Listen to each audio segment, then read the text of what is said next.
On Sunday, I got a chance to ask Mike Norvell if the House settlement, the cap changes, the NIL world that we live in that seems like it's going to have some guidelines, we'll see how much, if that is changing the way that they budget, the way that they have a team salary cap, if there's a right blend of inside and outside money.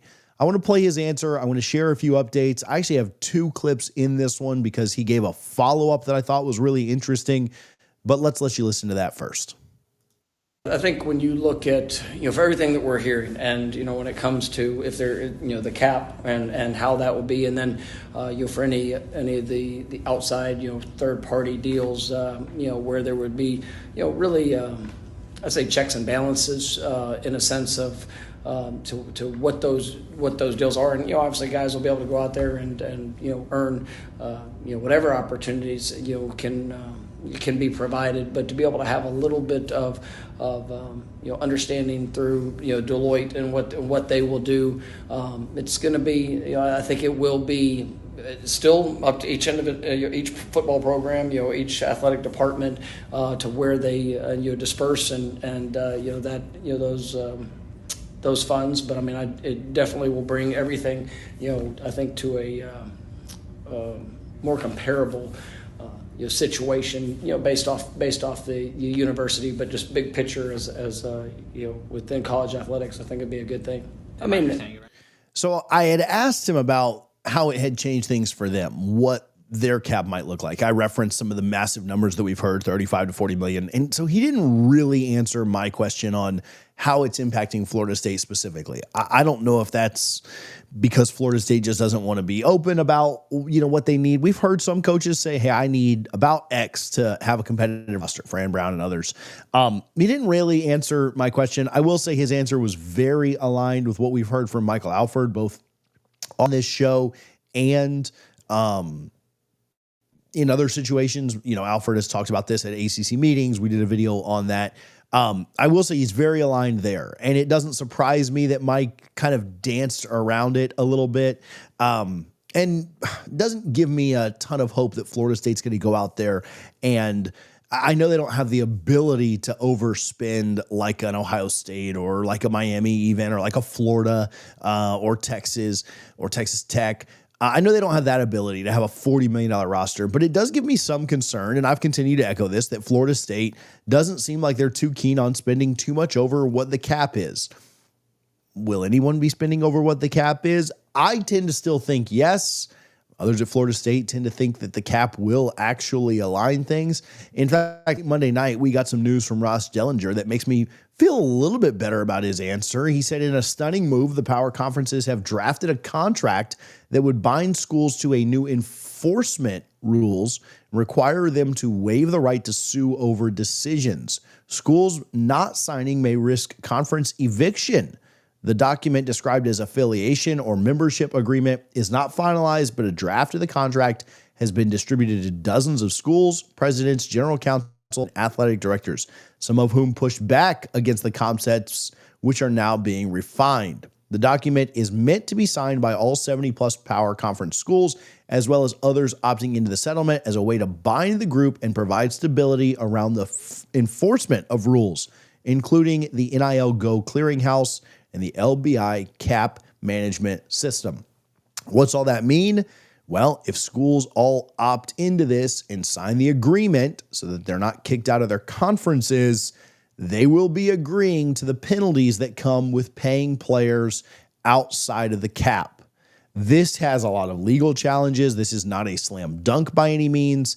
If all 70-plus schools agreed, certainly could bring some normalcy back to the sport, but I don't think it's a slam dunk. I don't think it's completely finished just yet. However, if it was to go through, this could make me feel a little bit better about Mike Norvell's answer. He was asked a quick follow-up on if he thought that this new House settlement, the new NIL rules, would provide a little bit more parity, would even the playing field, and here's what he said about that. I'll get right back to chatting about Norvell, but first, if you're feeling tired, sluggish, or just a little bit off, low testosterone could be the culprit there. My friends over at Emerald Medical, which several of you have reached out to me about, some of you have reached out to them already, is here to help. They will help you reclaim your energy with hormone replacement therapy. You can use our code right now, DFNS, for Double Fries No Slaw, for a free consultation and to save on your journey to feeling like you again.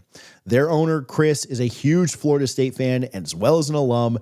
And at Emerald Medical, they will offer personalized care that you can trust. You can call them today at 772-307-9840, or if you want to go online, you can go to emeraldhrt.com. Remember the code DFNS, schedule your free consultation, save some money, and get back to feeling like the real you.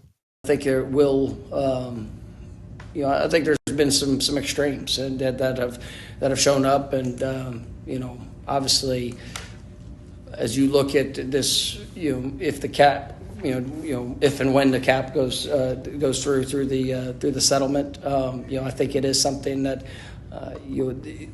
there will always be strategic ways to be able to go about how you utilize resources, but I definitely think it's going to be it will be a good dynamic for college football, because there will be some teams that that maybe didn't have access to things on the outside that they can now choose to push in whatever area they choose to invest in. So I'm excited to see where it goes and what it can be. So it sounds like Florida State, from Alford to Norvell to everybody involved, is very much hoping, wanting, praying that we do have a hard cap. And I don't know if that's as much of a resource thing as it is a stop making money the only thing mindset, which I would assume Mike is very against. I didn't ask him directly, but I do think that Florida State would like a cap to exist. I think you look at other programs like Ohio State, Miami, and others that say, no, we're going to buy our way to a championship and we're going to get this done. And I understand that side of it too. Hey, if I've got the resources, you can't tell me what I can and can't do with my money. I'm going to go out and spend money like crazy and try and win. We've seen it work. Ohio State, most expensive roster in the country last year, won the national championship. Notre Dame, a very well-paid roster, way up there. Texas in the semifinal. Penn State, one that's way up there in the semifinal. It does make a lot of sense, right? It makes a lot of sense as to why you would want to do that if you had unlimited-ish resources. I don't think Florida State is poor. I know that we get that joke all the time. Oh, they don't have that. I don't think they're poor. I don't think they can compete with $40 million rosters. Can they compete with $20 to $25 million rosters? Probably. It would likely be a stretch. It's not going to be easy for them to be in that range, but I think they can compete there. And they can absolutely compete with a roster that's within the cap, right? 14 to 18 million, somewhere in there. It gives me some concern that other programs are full steam ahead on spending as much money as they possibly can to try and win, and Florida State being very reluctant to do that. Now, why are they reluctant to do that? Well, one, they got in trouble with NIL. They were the last ones to really be punished for NIL before courts said that the NCAA couldn't punish people for NIL anymore. And so I think that Florida State is pretty risk averse. They want to avoid risk. Second, they don't have unlimited resources. I don't quite think they're poor. I think they have the money there if it needs to be tapped, but they've got a lot of building projects going on that you guys know about. They're in an ACC that doesn't pay them nearly enough compared to what they're worth and they bring to the table. I know that will be adjusted yearly going forward until they leave for another conference.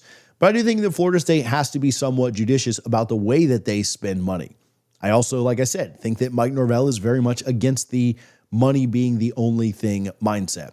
But could what Ross said, could this cap that Norvell and Alford seem very confident in, could it change the absurdity of college football? Could it give opportunities to other programs? Mike certainly remembers his time at Memphis, Arizona State, and other places, and this could be a good change for all. What's it mean for FSU?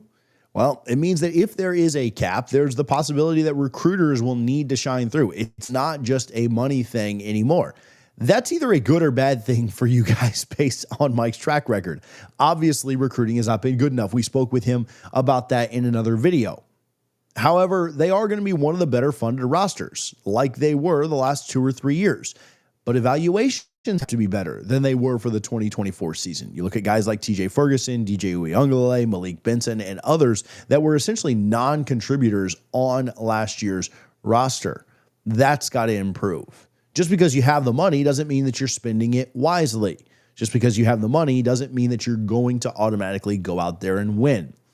I do continue to echo that I have some concerns with the mindset of not spending what you're able to above the cap. Maybe Florida State will end up looking like geniuses. Maybe there will be a hard cap. Maybe there won't be an ability for teams to legally or within the rules pay above what the cap is. I'm not sold that that's going to be what ends up happening. I'm not sold that even the Dellinger piece is what's going to end up being the final result, but we can only hope, right? We can only hope that that is the situation. And if it is, that will be good for Florida State because they will be ahead of the curve there and they won't have to readjust. If it's not, and others are able to pay above the cap, then that is when Florida State will have to readjust and they'll be behind the 8 ball in trying to figure it out. Which way is this going to go? I'd lean a little bit more towards there not being a hard cap, but a lot of other people seem to think there will be. A lot of other people make a lot more money than I do analyzing this stuff, and I hope they're right. What are your thoughts on this? How does this impact Florida State? Let's talk about it down in the comments. We appreciate you, as always, for tuning in to Double Fries No Slaw.